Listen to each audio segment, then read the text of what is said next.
President, honored delegates, ladies and gentlemen, we shall propose further cooperative efforts between all the nations in weather prediction and eventually in weather control. We shall propose, finally, a global systems of communication satellites linking the whole world in telegraph and telephone and radio and television.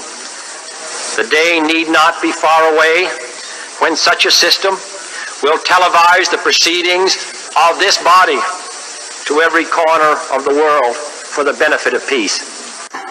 Kennedy was talking about weather control with confidence. In April of the previous year, the Tyros satellite had been launched from Cape Canaveral and equipped with solar power to send back images of cloud formations. The national press announced that Tyros, quote, opens up new vistas for weather forecasting and control, unquote. But developments in weather control had already been underway. In 1958, the military announced success with weather modification by sending powerful electromagnetic beams into the upper atmosphere using ionospheric heaters like the one at HAARP today. There's a longer article on the history of weather modification in the link below. I advise you to read it, look through it, see the people involved to get a better sense of where we stand on weather modification and even global warming.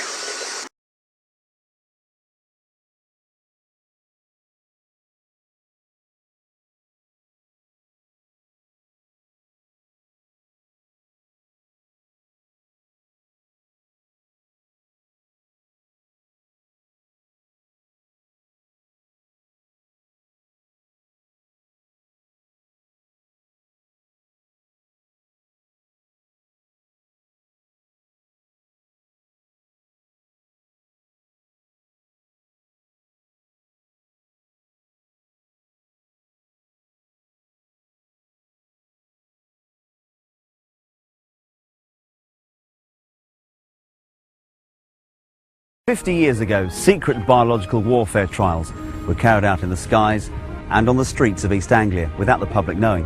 So alarming are our discoveries that tonight's programme is an Inside Out special. Were 3 deaths from cancer in this woman's family the result of spraying cadmium from military aircraft? I really put it down to the cadmium being dropped and it was settled into the soil. It was top secret. It mustn't be told to the people what was happening. I think it does matter, you know, in terms of the health of people, that they know that this is being inflicted on them. We came to the conclusion that no one is likely to have suffered any harm from the amounts of zinc cadmium sulfide they might have encountered even in a worst case scenario.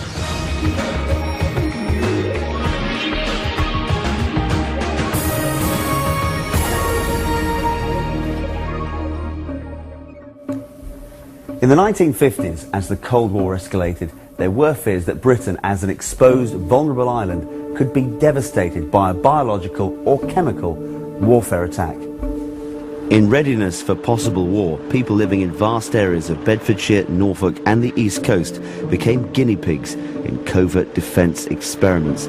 Inside Out disentangles the facts from the deceit to reveal a disturbing chapter of secret history that may prove to be at odds with the official line. A chemical concoction comprising cadmium was used to mimic how a biological germ cloud would spread if Soviet Russia released one during an attack on us. Rural Bedfordshire was sprayed from aircraft and, more shockingly, from a converted lorry. The city of Norwich was hit over a sustained period. The Ministry of Defence have consistently said there was no significant health risk as a result of the experiments. I used to work in the cancer field, and I always knew that cadmium, you know, was a deposit in your body that you oughtn't to have. Why they chose cadmium, why they did the whole test, you know, is a mystery to me. In 1963, Norfolk was first sprayed with this chemical. At the time, Yvonne Jarman lived on Halvergate Marshes near Great Yarmouth. There was no history of cancer in her family before then. First of all, my mother had esophageal cancer and she died with it. And then my sister, she had esophageal cancer, and she died with it October 2005. And then my brother, he died with it, and this was earlier this year, and now I've got it. Do you believe then that Halvergate could have a higher concentration of this cadmium because of its position and where the wind would have blown the zinc cadmium sulfide at the time of the tests? Well, I don't know if it could have been any more there, any more than it is in other places, but I'm pretty sure that Halvergate had its fair share. Inside Out has delved deeper into this story. Not only have we discovered that scant regard was paid to the safety of these experiments, but that there were highly questionable ethics involved. What would happen quite often is a plane will fly off the coast, started at Cromer, flew down past Lowestoft, down the east coast, and then along the English Channel, always spraying zinc cadmium sulfide all the time, quite large quantities of it, at least £1 a mile.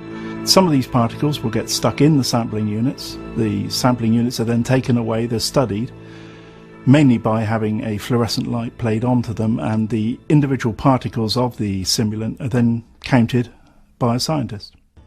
These open-air biological trials might never have come to light if it wasn't for people like Mike Kenner. Styled as an open government campaigner, Kenner has made full use of the Freedom of Information Act to obtain access to locked-away government files. He's unearthed some startling facts about what went on in East Anglia. But there's one secret that has turned Kenner's investigation on its head. Recent document has come to light from Portendown which shows that they didn't check this substance for toxicity prior to the spraying, or indeed even afterwards. The former Portland scientist who investigated this in 1999 was quite surprised that no one had bothered to research on how this would affect the public. This is a copy of the official report. It acknowledges that cadmium is a poisonous heavy metal, but it was not tested for its toxicity prior to the experiments. Alarmingly, this was admitted to be a deficit. Normally, a substance used by Portendown, especially in a public area, would be subjected to a toxicity test. This toxicity test would mean that the substance was given a unique T number.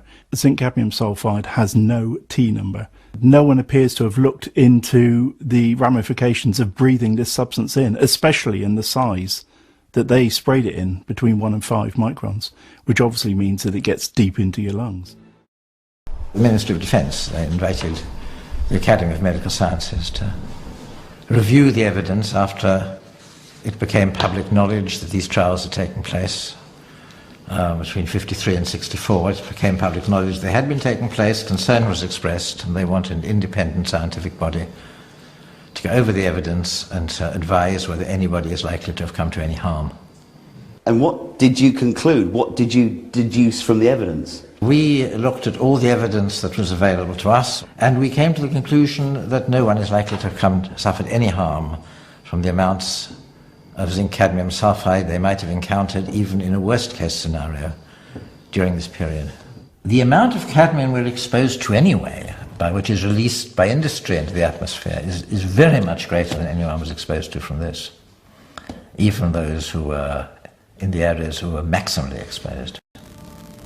Inside Out has discovered that the Lachman inquiry didn't take into account any of the ground-level trials done at Cardington. Some of the national records weren't available to Professor Lachman at the time. We have now seen the missing documents, and these show that there were more trials, but they were never officially reported. We do not have detailed accounts of the land release at Cardington. We have them from Bewley, but you've just shown me some figures, and the highest figures at Bewley were much higher. So the calculations made at Bewley are more pessimistic than those would be made from the figures you've just shown me.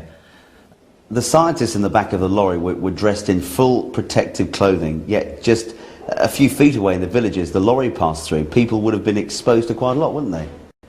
I do not know the details of exactly how this was done. I don't suppose they did it in built-up areas. I don't imagine they did it where there were people about. But I don't know. You may have more descriptions of that, since this particular document wasn't available to us at that time. We weren't asked to consider whether this was an efficient way of predicting biological warfare. But if you ask me just as an uninformed observer, I think this was actually a very sensible way of doing it. They were very similar to the trials that were done in the United States at the same time. So what is safe exposure to a poison? In the States, the trials in the 1950s and 60s were more openly known about, and there were people prepared to speak out against toxic spraying in public places. An environmental professor, Art Spomer, became concerned about the deliberate exposure of cadmium to humans. Professor Spomer told his superiors about the potential risks of open-air spraying, but initially he was ignored. It was only when he published a scientific article that anyone took any notice. Spomer's article was based on medical research into cadmium poisoning done as early as the 1930s. It was known then that cadmium entering the human body in any dosage or concentration was harmful to health. Inside Out tracked him down to his home in Illinois, and he agreed to talk to us. Professor Spomer, do you still stand by what you wrote about the effects of inhaling cadmium? Yeah, I don't think anything has changed since that. I'm not a medical person, and I don't directly follow that literature, but I don't think anything's changed. Do you think the fluorescent particle trials should have ever taken place in the UK? I have no idea why they did them, because they had better ways to study what they were trying to find out. And so I'm not quite sure why they... I think it was an unnecessary hazard to expose people to this material, whether they knew it was toxic or not. Although, again, they should have known cadmium. Cadmium is known for a long time to be toxic. Should zinc cadmium ever be inhaled or ingested into the body? No, not intentionally. Yeah, no. Well, I think the main issue, as far as we're concerned, was the frequency as to how many times this was done. And this van went round the village lanes and sprayed sometimes 5-6 times a day from the top of the van. Oh my God! Yeah, well, it's stupid science. And if in this case if they had some knowledge of the toxicity of the material, it's probably criminal. There just isn't any evidence, and it isn't that people haven't looked.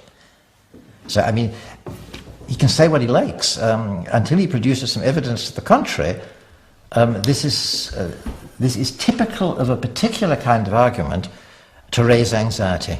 The population of Norfolk, the population around Bedford, in fact the whole east of England, could still be at risk from future experiments, which the Ministry of Defence refused to rule out. There's more background to this story on our website, bbc.co.uk/Inside Out. Next week, a Network Inside Out special on the rise of Eastern European immigration. And in 2 weeks, another chance to see Heidi's story of hope in America. We'll be back for a new series in January when we move to a Wednesday night. Keep your surprising stories coming from all the team. Bye-bye.